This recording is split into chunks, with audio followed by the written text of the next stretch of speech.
Bonsoir à tous, bienvenue à ce flash d'information. Le tribunal militaire d'Abidjan a rendu son verdict à l'issue du procès de l'assassinat du général Robert Gueye. Sekayapo Anselme, Doboblé Bruno et Daleba Seri ont été condamnés à la prison à vie. Reconnus coupables des faits d'assassinat et de complicité d'assassinat du général Gueye, ils devront également payer 500 millions de francs CFA de dommages et intérêts à la famille de l'ancien président ivoirien. 6 autres prévenus ont écopé de 10 ans d'emprisonnement ferme. 13 ont été acquittés par le tribunal militaire. Quittant le tribunal militaire pour la primature, la Banque mondiale renforce sa coopération avec la Côte d'Ivoire. Une délégation de l'institution a échangé aujourd'hui avec le Premier ministre, le directeur des infrastructures de la Société financière internationale et le directeur principal chargé des transports et des TIC à la Banque mondiale. Envisage d'appuyer l'État ivoirien dans les domaines des transports et des technologies de l'information et de la communication. On en reparle ce soir.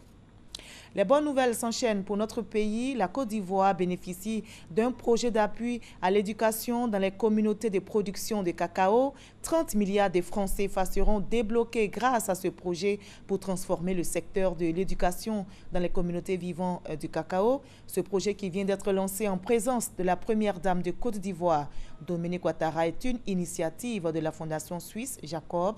C'est l'une des plus importantes fondations à vocation caritative dans le monde. Créée en 1989, cette fondation travaille à l'amélioration des conditions de vie des enfants et des jeunes.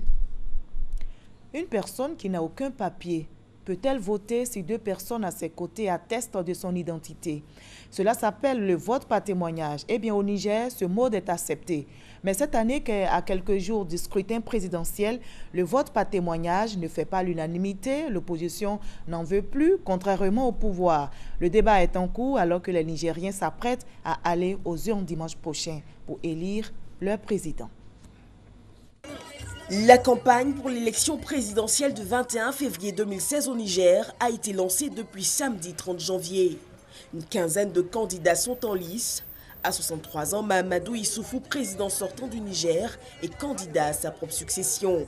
Il bénéficie du soutien d'une quarantaine de partis politiques et s'est fixé pour objectif de gagner au premier tour. Un objectif réalisable selon ses partisans. C'est Issoufou Mahamadou qui a fait venir le train. Et puis encore, voyez, dans 5 ans, combien d'échangeurs, 2 échangeurs qu'il avait fait. Dans 5 ans, vous voyez ce que Issoufou Mahamadou avait fait dans ce pays. Les routes, les quoi, autre chose. Mais raison pour laquelle on sait que Issoufou il est le meilleur. Toutefois, les opposants au régime de Mahamadou Issoufou critiquent les budgets militaires. De plus, soutiennent-ils, le pays n'a pas décollé socialement sous son mandat, restant l'un des pays les plus pauvres de la planète.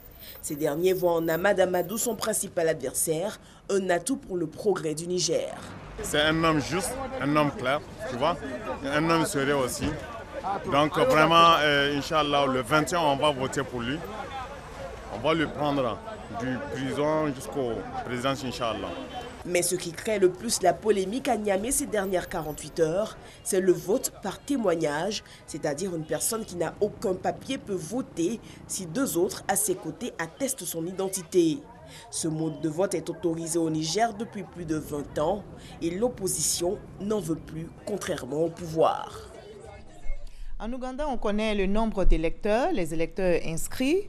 15 millions au total sont aux urnes depuis ce matin pour élire leur président et leurs députés. 290 sièges de députés sont à renouveler et surtout le président sortant Museveni au pouvoir depuis 30 années remet en jeu son mandat. Il est face à 7 concurrents et ce matin, des bureaux de vote ont ouvert avec du retard. Le Premier ministre français Manuel Valls a entamé aujourd'hui une visite de près de 48 heures au Mali avant de se rendre samedi au Burkina Faso. Le chef du gouvernement français est à son 2e passage dans un pays, c'est-à-dire au Mali, en proie à de multiples attaques et menaces sécuritaires.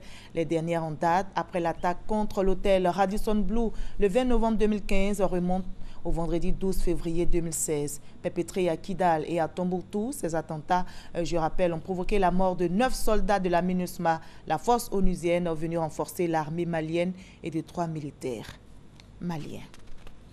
Au moins 53 personnes ont perdu la vie hier soir dans un accident. Un autocar bondé de passagers et un camion sont entrés en collision à Kintampo, dans le centre du Ghana. Le président John Dramani Mahama a exprimé ses condoléances aux parents des victimes. Les accidents de la route ont fait au moins 1600 morts au Ghana. L'année dernière, allez, on se retrouve à 20h pour la grande édition.